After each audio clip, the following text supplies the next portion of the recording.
bom que eu também estou aqui, porque nada melhor do que estarmos na casa do nosso Pai, ouvirmos o que Ele tem a nos dizer e termos a certeza de que a salvação já é nossa, basta nós a querermos. Estar aos pés da... Boa noite. Eu convido vocês, assim como estão, a fecharem os olhos para nós elevarmos uma oração ao nosso Deus.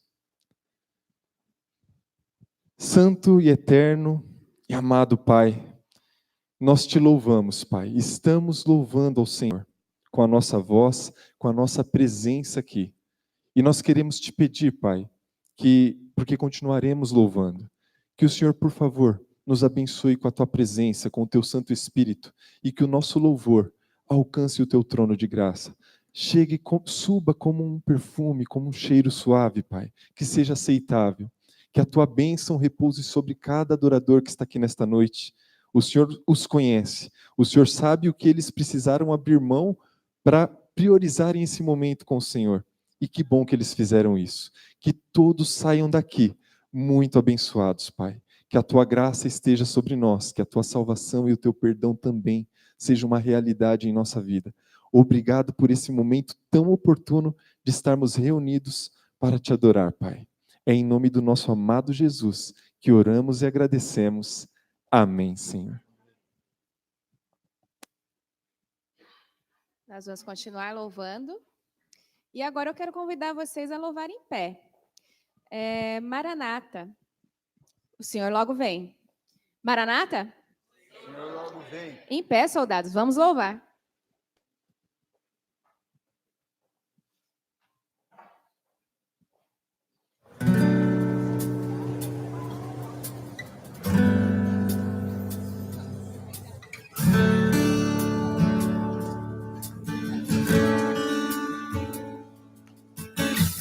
Tu és a minha luz, a minha salvação, e a ti me renderei.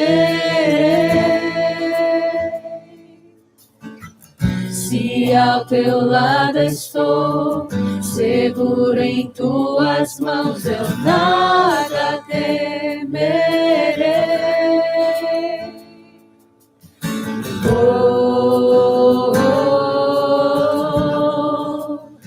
Tu és santo, ó Senhor.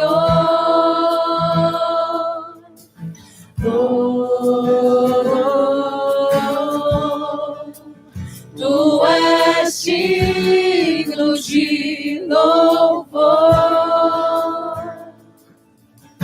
Só em ti confiarei, eu nada temerei. Em frente eu irei, pois eu sei que vivo estás e um dia voltarás do céu para nos buscar, para sempre reinarás. Aleluia.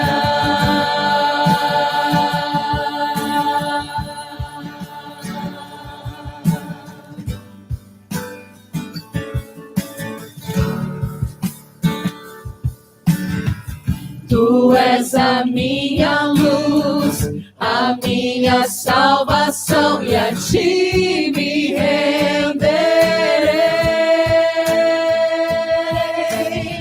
Se ao teu lado estou, seguro em tuas mãos, eu nada temerei.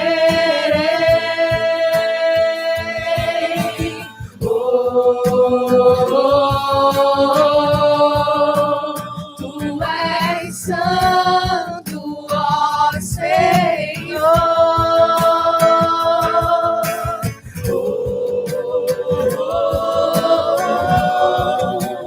Tu és digno de louvor. Só em ti confiarei, eu nada temerei. Em frente eu irei, pois eu sei que vivo estás e um dia voltarás do céu para nos buscar, para sempre reinarás. Aleluia.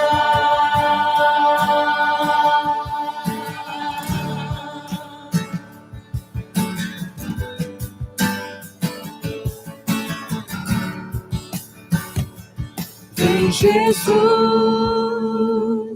vem Jesus. Cantem. Maranata, hora vem, Senhor Jesus. Vem Jesus, vem Jesus. Maranata, hora vem, Senhor Jesus. Vem Jesus, vem Jesus. Maranata, hora vem, Senhor Jesus. Vem Jesus, vem Jesus. Maranata, hora vem, Senhor Jesus. Só em ti confiarei, eu nada temerei. Em frente eu irei, pois eu sei que vivo estás, e um dia voltarás do céu pra nos buscar, pra sempre reinarás. Aleluia. Só em ti confiarei, eu nada temerei. Em frente eu irei, pois eu sei que vivo estás, e um dia voltarás do céu pra nos buscar, pra sempre reinarás. Aleluia. Só em ti confiarei, eu nada temerei.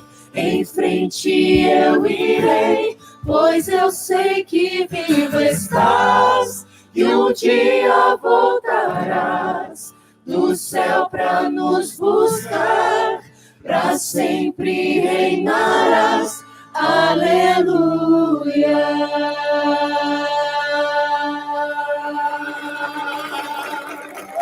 Amém? Pode se sentar. Bem-vindo aqui à nossa semana de oração, última chamada. Bem-vindo aqui às igrejas do distrito. Eu estou vendo aqui Jardim Cecília, Vila Moraes. Estou vendo aqui Parque Morumbi. E ao vivo, nos assistindo lá na internet, está São Lázaro. Eles estão recebendo o sinal ao vivo. Bem-vindo.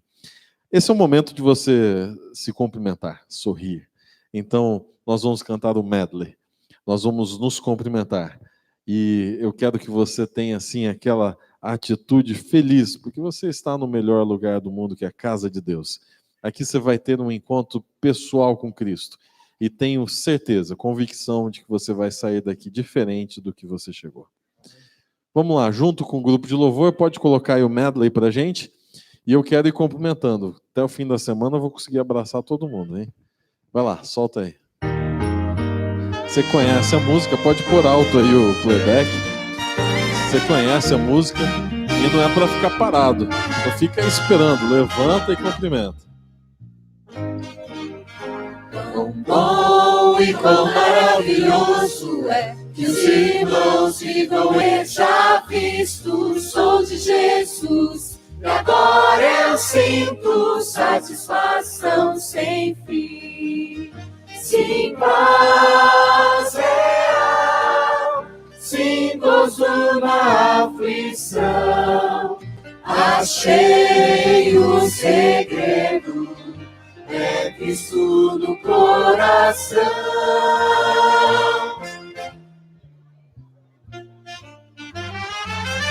O amor sem Deus tão passageiro é, mas o doce amor de meu mestre é algo que jamais morrerá.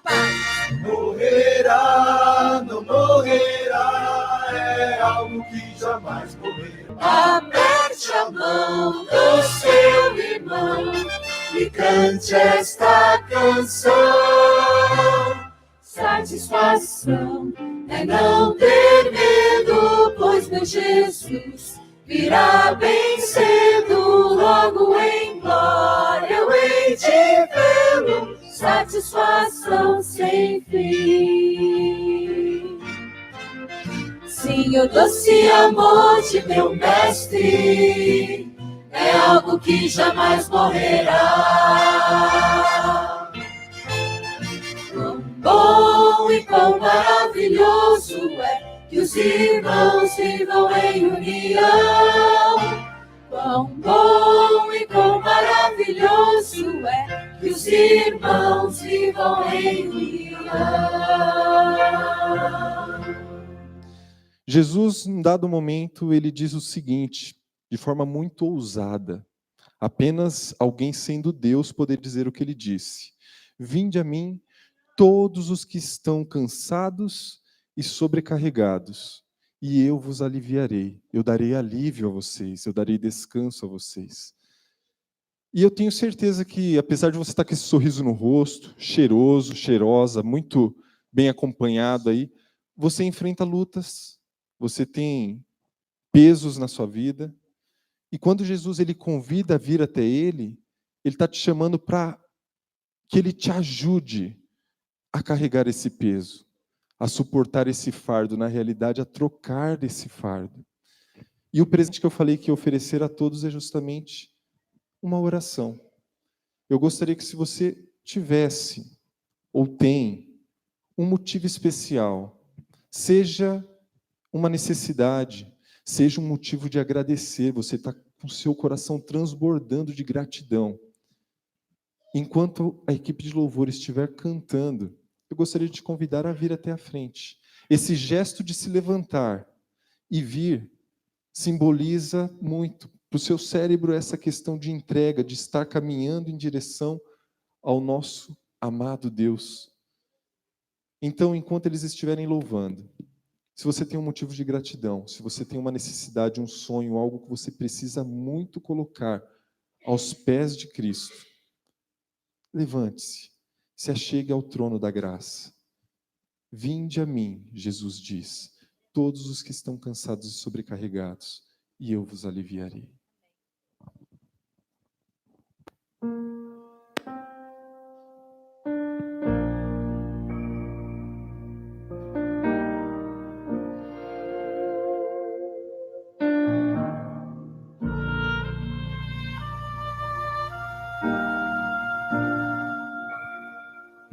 Na oração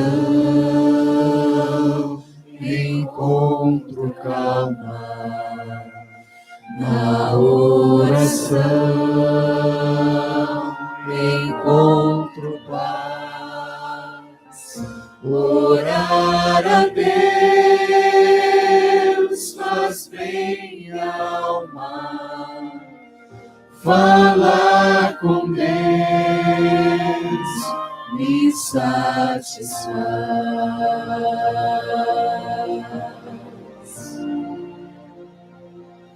Falar com Deus, que privilégio. Abrir a alma ao Criador. Sentir que os céus estão abertos e ouvir a voz do Salvador. Grande é o nosso Deus e as obras que Ele faz, o seu amor não tem limite, em seu perdão encontro paz. esse é o momento da gente encontrar paz no perdão de Cristo. Sem querer pedir muito, mas aqueles que puderem, se ajoelhem para nós falarmos com o nosso Deus.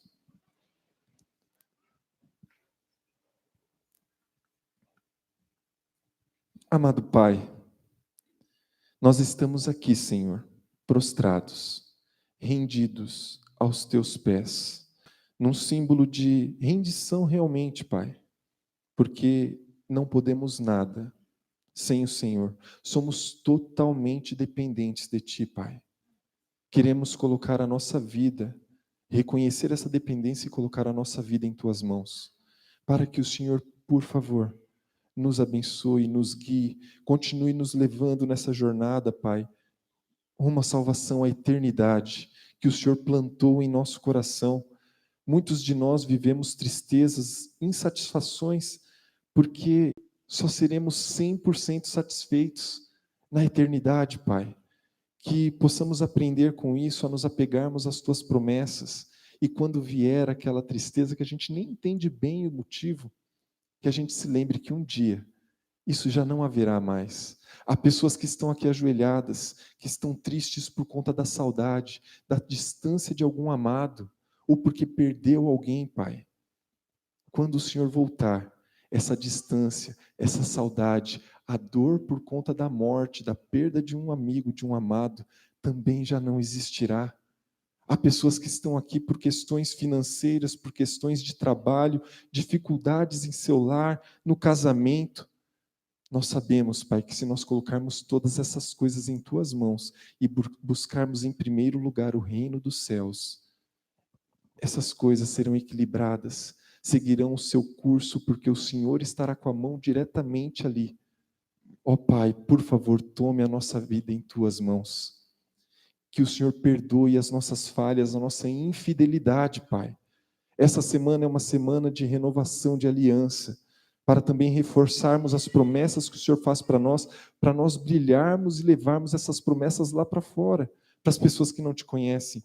Mas, por favor, perdoa-nos, porque precisamos estar bem contigo para sermos bons instrumentos em Tuas mãos. Tome todos os nossos sonhos, todas as nossas necessidades em Tuas mãos e atende a tudo isso, de acordo com a Tua santa e boa vontade, Pai. Somos totalmente dependentes do Senhor e obrigado por isso, porque o Senhor é todo suficiente para nós. Dá-nos a Tua paz. Mais uma vez eu Te peço que a Tua bênção esteja sobre o pastor Mauro, que vai partilhar o pão da vida conosco logo mais, que possa alcançar o nosso coração e sairmos daqui abastecidos da Tua verdade e do Teu Espírito. Em nome de Jesus. Amém, Senhor. Amém.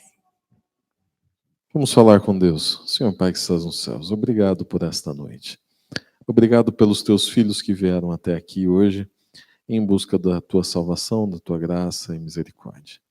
Que ao abrirmos a Tua palavra, que sintamos a iluminação do Teu Santo Espírito dirigindo os nossos pensamentos, convicções e que saiamos daqui mais perto de Ti e da Tua salvação. É isso que nós pedimos e agradecemos por amor em nome de Jesus. Amém.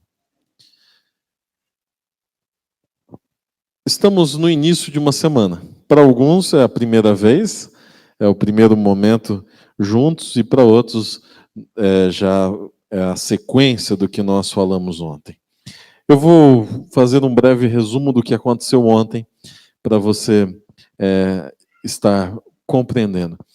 Tiago, a gente tem aí os temas da semana, igual puseram ontem? Se tiver, coloca aí na tela para a gente, por favor.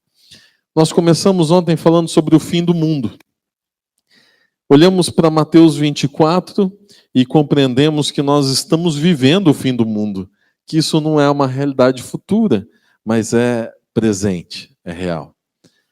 Mas apesar da visão que normalmente se tem acerca do fim do mundo, descobrimos ontem de que nós podemos, neste mesmo período, ter esperança para o futuro.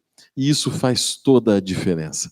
Quando nós olhamos para o futuro com esperança, com felicidade. Porque o fim do mundo também é o fim do pecado, é o fim dessa realidade de sofrimento e de tristeza. Então, feliz é aquele remanescente no fim do mundo. E nós somos este povo remanescente, que apesar de todas as dificuldades, de todos os conflitos, nós temos esperança no nosso coração, porque temos salvação. A salvação está disponível para cada um de nós. Amém? Foi isso que nós vimos ontem. Olhamos para Mateus 24. A bênção da semana de oração é que é muito confortável para nós, pregadores, conseguimos, aos poucos, irmos nos aprofundando no assunto. Tanto que hoje, o capítulo que nós vamos estudar continua sendo Mateus 24. Isso é muito bom, porque a gente tem mais tempo para estudar juntos a palavra. E por isso o que a gente começou ontem a compreender, nós vamos continuar observando e entendendo e nos aprofundando hoje. Aqui na tela os temas da semana, você já vai se preparando. Aliás, nós temos um compromisso diário, tá? Todos os dias às 19h30. E exatamente o que você viu hoje. Um culto simples, agradável, leve, direto ao ponto e não muito longo. A promessa é de a gente sair daqui por volta de 8h45, todos os dias. Acho que é um tempo bom para a gente voltar para as nossas casas com tranquilidade e vai ser muito bom. Ontem o fim do mundo, hoje quando acontecerão essas coisas? Esta é uma pergunta bíblica que acontece em Daniel e também em Mateus.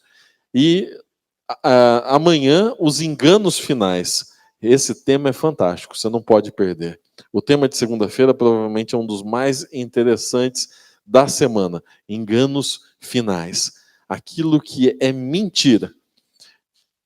Mas todo mundo acha que é verdade. Todo mundo acha que é consenso, mas é mentira. Isso você só vai descobrir se vier aqui. Terça-feira, sacudidura. Esse tema que é tão relevante.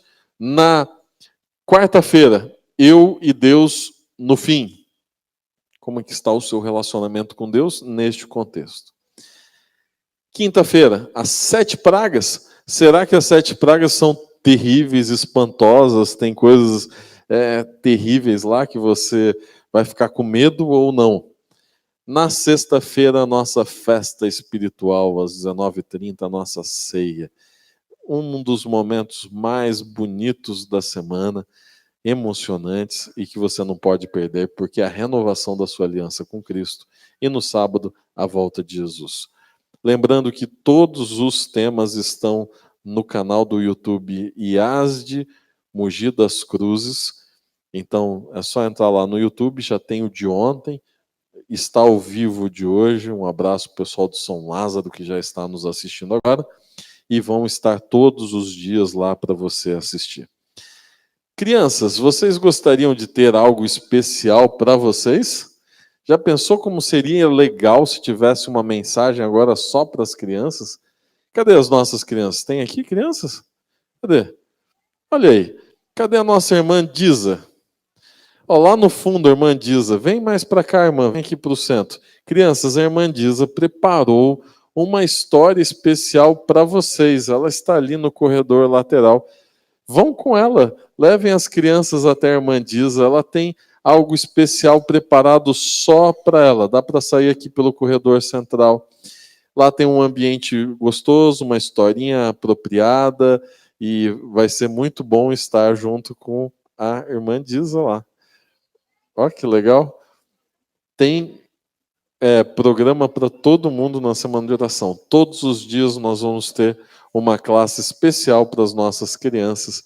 Obrigado aí ao Ministério da Criança que está providenciando esse espaço, esse momento.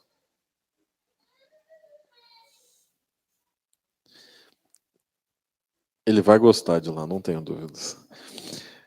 Vamos à palavra de Deus? Daniel capítulo 12, versos 1 a 5. Sim, lá em Daniel nós vamos começar hoje a nossa conversa. Existe uma pergunta dentro de um contexto no início desse livro profético. Essa é uma semana de estudo profético, onde nós vamos olhar, sim, para escritos proféticos. Nós vamos olhar hoje para Daniel e para o sermão profético de Cristo em Mateus 24. Capítulo 12. partir do verso 1, Daniel começa a descrever uma cena, é o fechamento do capítulo, é a solução de tudo aquilo que foi revelado para Daniel a partir do capítulo 8. São 4 capítulos proféticos cheios de informações. E aqui no capítulo 12, verso 1, nesse tempo se levantará Miguel, o grande príncipe. Miguel é Cristo, o defensor dos filhos do teu povo. E haverá tempo de angústia, qual nunca houve desde que houve nação até aquele tempo. Mas naquele tempo será salvo o teu povo, todo aquele que for achado inscrito no livro da vida. Neste tempo será salvo, ou seja, Daniel está falando sobre a volta de Jesus. Muitos dos que dormem no pó da terra ressuscitarão, uns para a vida eterna e outros para a vergonha e horror eterno. Essa é a cena da volta de Jesus. Quantas vezes você olhou para esse cenário descrito nos evangelhos, em Apocalipse, onde aqueles que morreram em Cristo são ressuscitados na sua volta? Os que forem sábios, pois, resplandecerão como o fulgor do firmamento, e os que a muitos conduzirem à justiça como as estrelas sempre e eternamente. Tu, porém, Daniel, encerra as palavras e sela o livro até o tempo do fim. Muitos o esquadrinharão e o saber se multiplicará. Então eu, Daniel, olhei, e eis que estavam em pé outros 2, um de um lado do rio e o outro do outro. E um deles me disse ao homem vestido de linho que estava sobre as águas do rio: quando se cumprirão estas maravilhas? O cenário é da volta de Jesus, é do momento de salvação, do fim dos tempos, o fim do fim.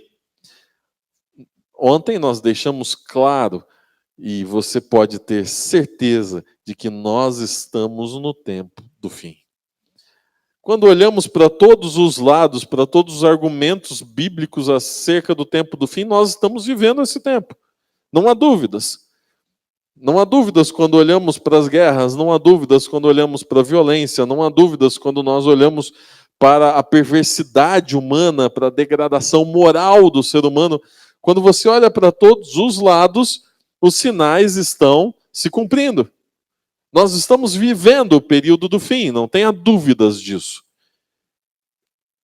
E engraçado, né? Daniel foi orientado a selar o livro até quando? Até o tempo do fim. E o que aconteceria no tempo do fim? As suas palavras seriam esquadrinhadas, ou seja, elas seriam estudadas. E nós estamos numa semana fazendo o quê? Estudando. Porque nós estamos em que tempo? Tempo do fim. Essa mensagem é para você e para mim. É para nossa época, não é para o futuro e nem para o passado. É para nós. Hoje nós temos um compromisso com essa verdade. E olha como é terrível você estar num lugar sem instrução. Como é difícil. Eu me lembro das primeiras aulas de direção que eu tive com meu pai. Meu avô morava na praia, no Rio de Janeiro, numa praia isolada. E lá nas férias, meu pai, naquela época, isso era mais comum, hoje em dia use a autoescola, mas naquela época meu pai me deixava dirigir um pouquinho o carro dele em ruas bem desertas lá perto daquela praia. E era engraçado, porque era muito difícil. Tinha que pôr a marcha, tinha que soltar a embreagem, tinha que acelerar ao mesmo tempo, tinha que olhar para frente, tinha que ser num ritmo. Meu pai dizia, sente o carro. Eu disse, mas como? Senti o quê? Ouve o motor, mas qual? E aí, quando eu acelerava, o carro engasgava e morria. Eu disse, mas que negócio que é esse? De repente eu aprendi que se acelerasse bastante, tirasse o pé da embreagem rápido, ele não morria. Mas também ele saía que nem um foguete cantando pneu. Parecia que eu estava sabendo o que eu estava fazendo, mas era tudo plena coincidência do acaso. Veja, é terrível quando você não sabe o que você está fazendo. Deus não te deixou cego neste planeta. Ele te deu uma luz, ele te deu um caminho, ele te deu instrução. Faça assim, faça daquele jeito. Hoje em dia, depois de tantos milhares de quilômetros dirigindo, isso é uma besteira, né? Você senta no carro, você sente o carro, você sabe quando tem pedra presa no pneu, você sabe tudo, que você sente o carro, porque você foi instruído e você sabe o que você está fazendo. Deus quer que você viva hoje sem medo, porque você sabe aonde você está vivendo. Você sabe o que está acontecendo. E por isso ele deixou essa instrução, mas a pergunta aqui no verso 6, feita por um destes homens ao lado do rio, vestidos de linho, era: quando se cumprirão estas maravilhas? Quando isso irá acontecer? Esse é o título da nossa conversa hoje. Mateus 24. Vamos para lá. Mateus 24, no verso 3. Depois de séculos que se passaram, desde que Daniel recebeu essa instrução divina para escrever acerca da volta de Jesus, aqui estava Jesus entre os discípulos. Jesus os ensinava diariamente. E num desses momentos, perto do fim da vida de Cristo e do seu ministério, ele observava ali ao templo, Jerusalém, e ele ficou triste e falou para os discípulos: olha, aqui não vai sobrar pedra sobre pedra. A cidade toda vai ser arrasada, esse templo não vai mais existir. E fato é que hoje não existe o templo em Jerusalém, existe apenas um muro de pé hoje, uma parede. Não vai ter mais pedra sobre pedra. E os discípulos, assustados com aquela profecia de Cristo, eles chamam a Cristo e perguntam: mas, Senhor, no capítulo 24, verso 3, no Monte das Oliveiras, achava-se Jesus assentado. Quando se aproximaram dele os discípulos, em particular, eles foram até Cristo porque eles tinham uma pergunta na sua mente. E lhe pediram: dize-nos, quando sucederão estas coisas? E que sinal haverá da tua vinda e da consumação do século? A pergunta dos discípulos é a mesma relatada em Daniel: quando isso vai acontecer? Quando isso vai acontecer? Ah, como é bom quando a gente está no controle das coisas e tem tudo no calendário, né? Eu sei exatamente o que vai acontecer e quando. E alguém te pergunta: viu, você sabe quando vai ser lá o casamento da prima e tal? Eu sei. Dia tal, tal horário, eu estou pronto.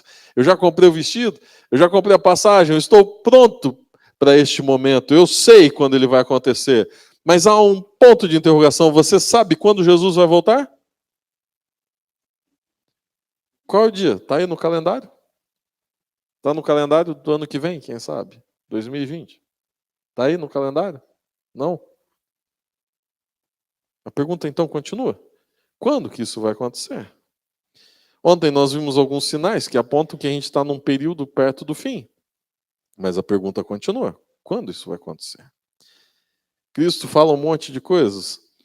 E no verso 36, ele faz uma afirmação que não ajuda a gente a responder essa pergunta, mas esclarece algumas coisas.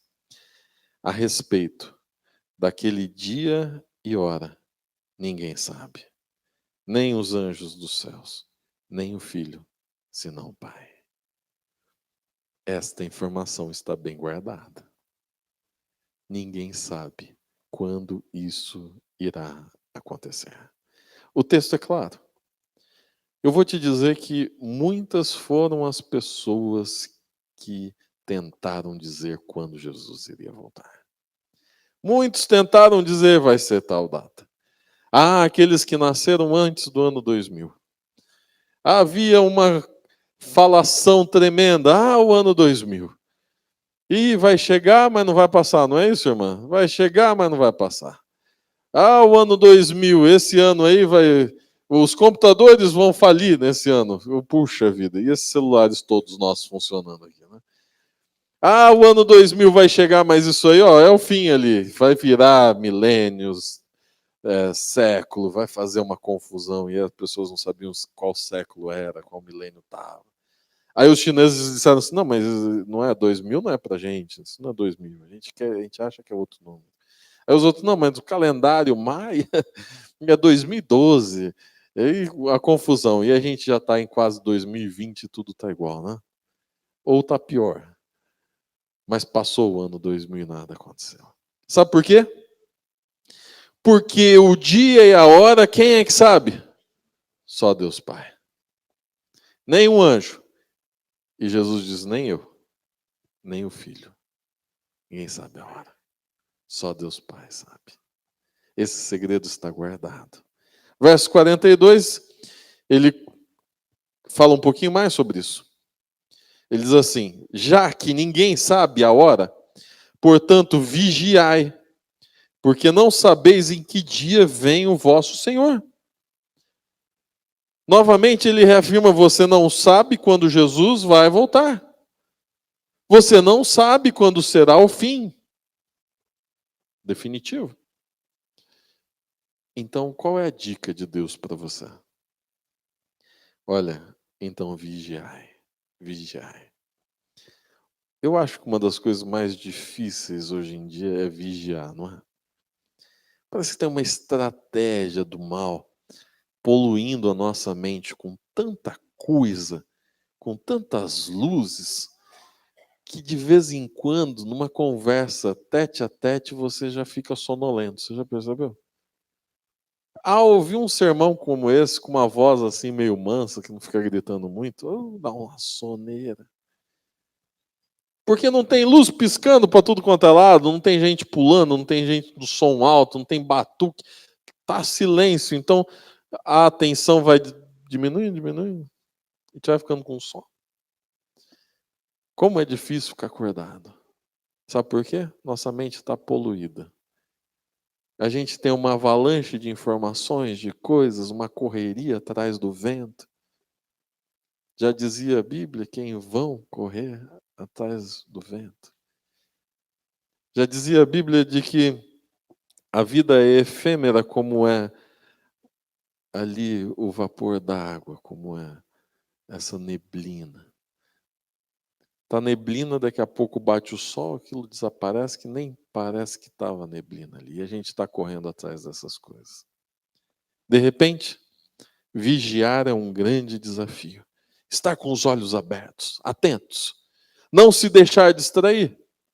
Os grandes mágicos dizem que o segredo de uma boa mágica, de uma boa ilusão, é conseguir desviar o foco da sua atenção. Enquanto ele faz você olhar para cá, ele mexe na carta aqui, e quando você volta o olhar, você diz, oh, milagre. Mágica? Não. Engano. Ilusão. O mundo está nos enganando. Chama a nossa atenção para o que é fútil, para o que é fraco, para o que é desnecessário, e a salvação mesmo a gente esquece. Quando a gente se lembra, a gente diz, nossa, passou o ano e eu me afastei de Deus. Passou a semana e eu não falei com Deus nenhuma vez. Passou o tempo e eu não consultei a palavra sobre as minhas decisões. Vigiar parece ser o grande segredo esquecido. Conhecido, mas esquecido.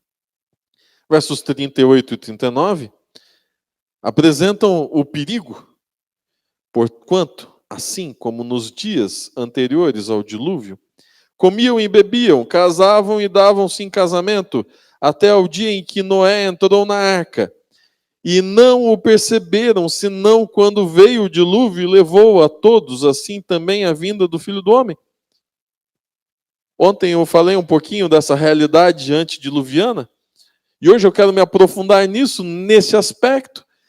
Cristo lembrou que os homens antes do dilúvio estavam tão distraídos que Noé pregou.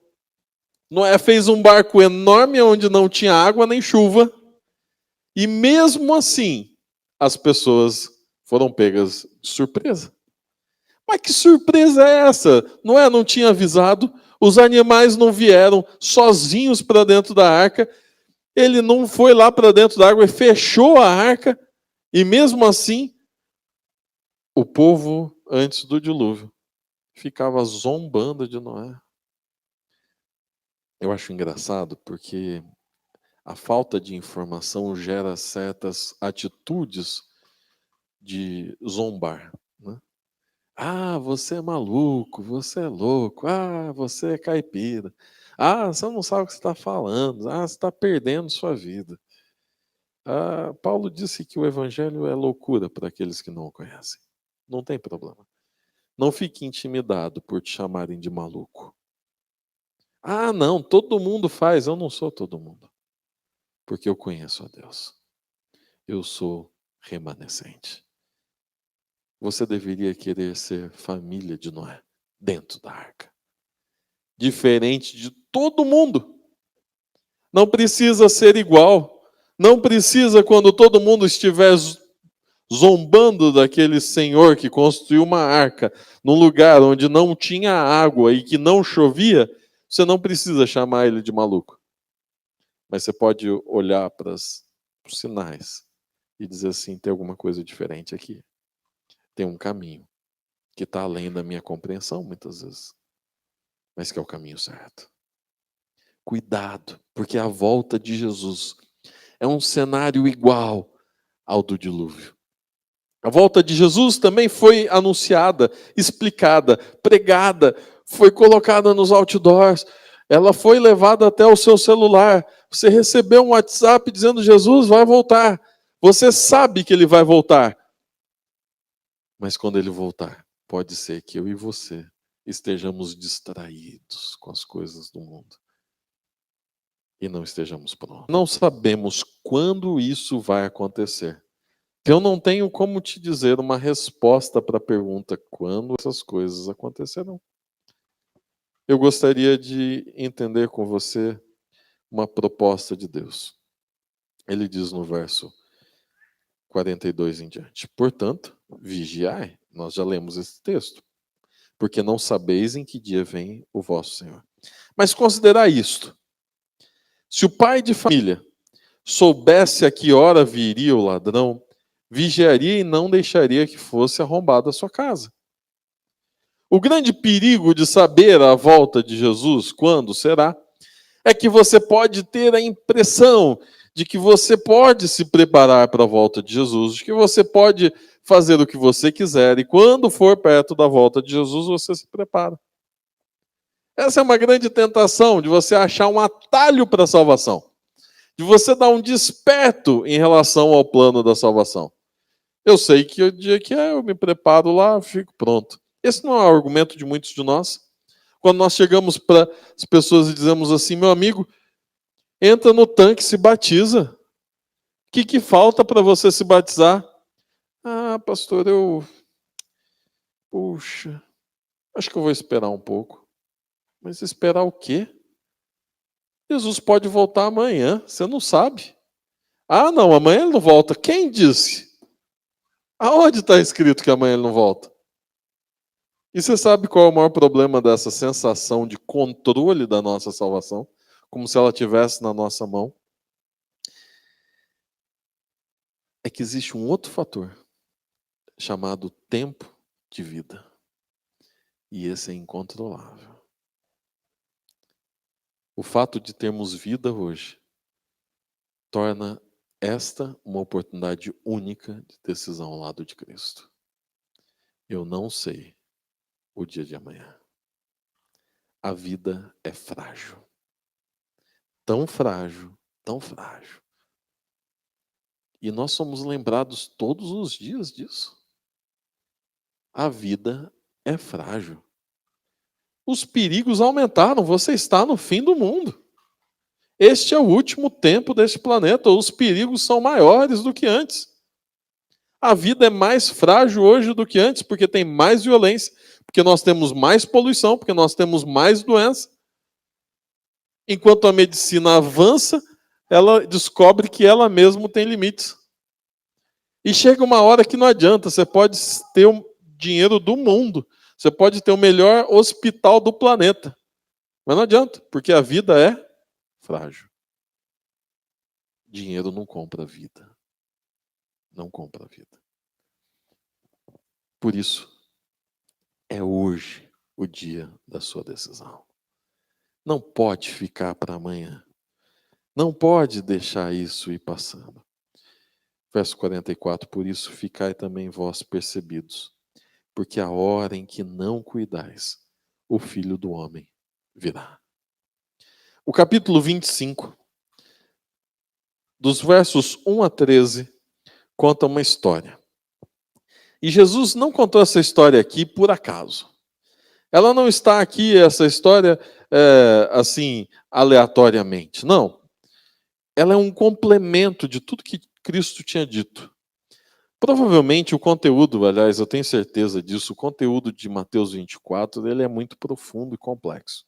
Tanto que nós gastamos 2 sermões com esse capítulo e poderia gastar a semana toda olhando verso por verso. Então, depois de falar um conteúdo tão profundo, Jesus resolveu contar umas historinhas para dar uma ilustrada ali e os discípulos absorverem melhor o que ele tinha dito. E o capítulo 25, verso 1 a 13, conta uma história inventada. Jesus inventou essa história para ilustrar a sua explicação.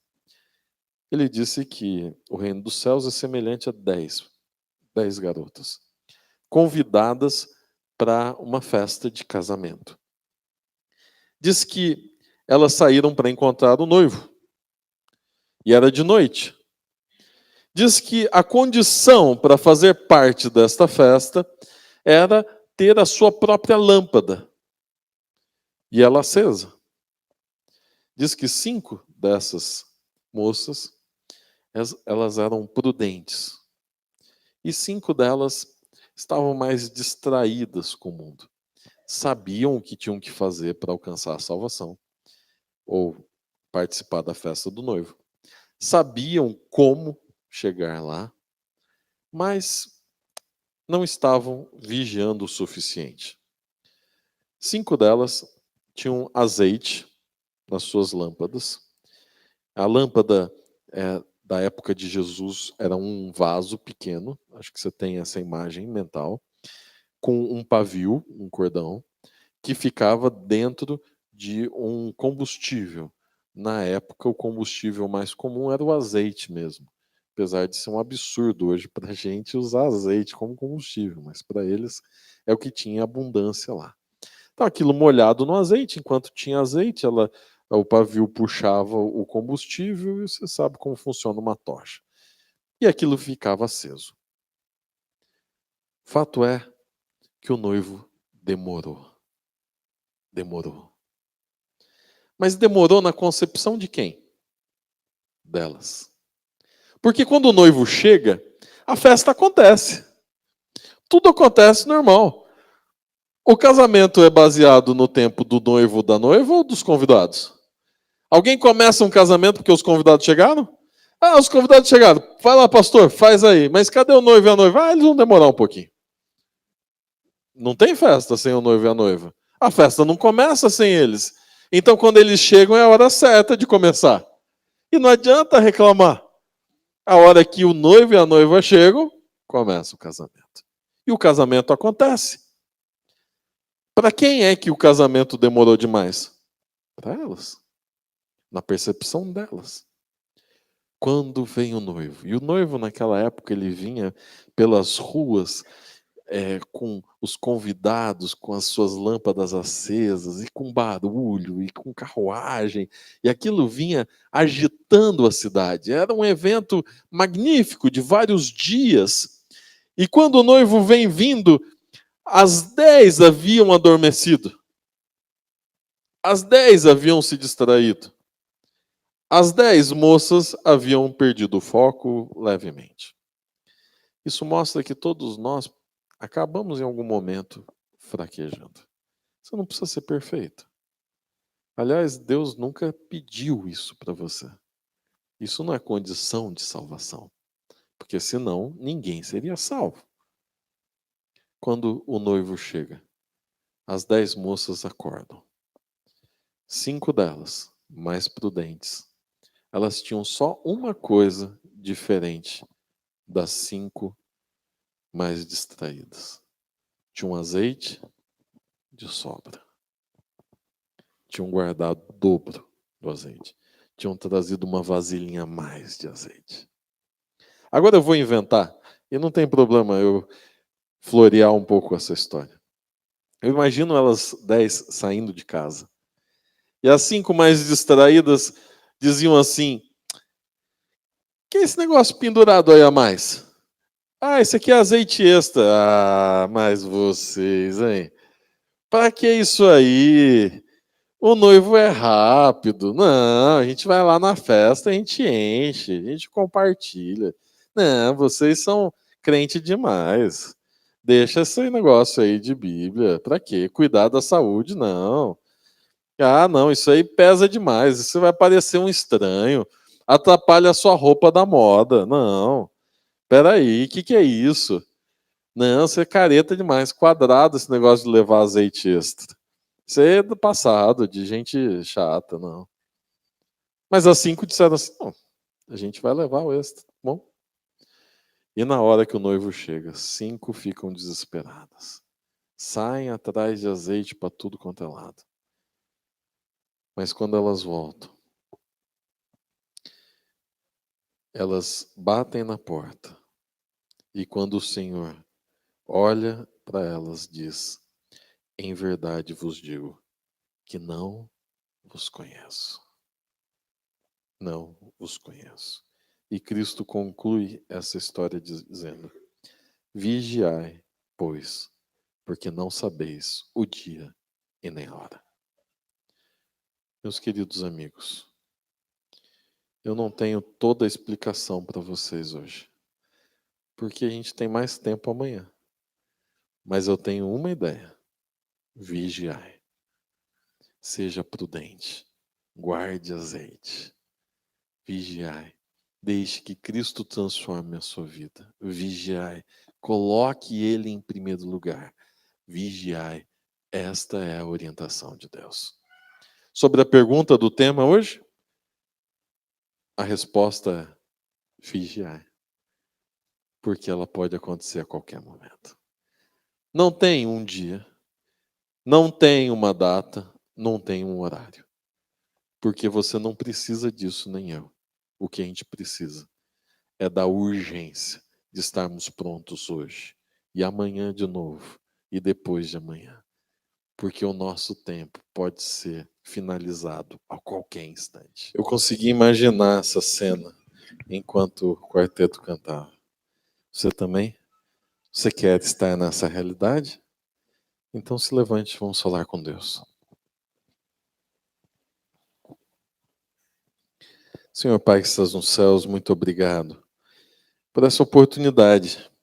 Obrigado pela palavra, obrigado pelas profecias, mas principalmente por sua misericórdia. Estamos compreendendo um pouco mais sobre o tempo em que estamos vivendo, sobre o nosso futuro e sobre a urgência das nossas decisões. Por favor, Senhor, hoje, mude o nosso coração. Aceite a nossa decisão por Ti. Por favor, nos dê a Tua salvação hoje. Não amanhã, mas agora. Senhor, nos traga amanhã. Amanhã será um dia cheio de desafios. Muitos de nós vamos acordar bem cedo, vamos ter obstáculos desde manhã até a noite. Possivelmente chegaremos aqui cansados, com uma luta grande. Mas, por favor, Senhor, esteja ao nosso lado. Nos socorra, ouça o nosso clamor. E que no fim possamos nos encontrar mais uma vez aqui na sua casa, para continuarmos compreendendo as tuas verdades para a nossa época. É isso que nós te pedimos e agradecemos por amor e em nome de Jesus. Amém. Pode sentar, o grupo de louvor vai cantar uma música, enquanto eles vão estar cantando conosco, nós vamos saindo aqui, eu quero te cumprimentar lá na saída. Amanhã temos um compromisso 19h30 aqui, todos nós. Venha, se você gostou, você vai continuar aprendendo com Cristo. 19h30 aqui amanhã. Se você vier direto do trabalho, não tem problema, venha do jeito que você estiver.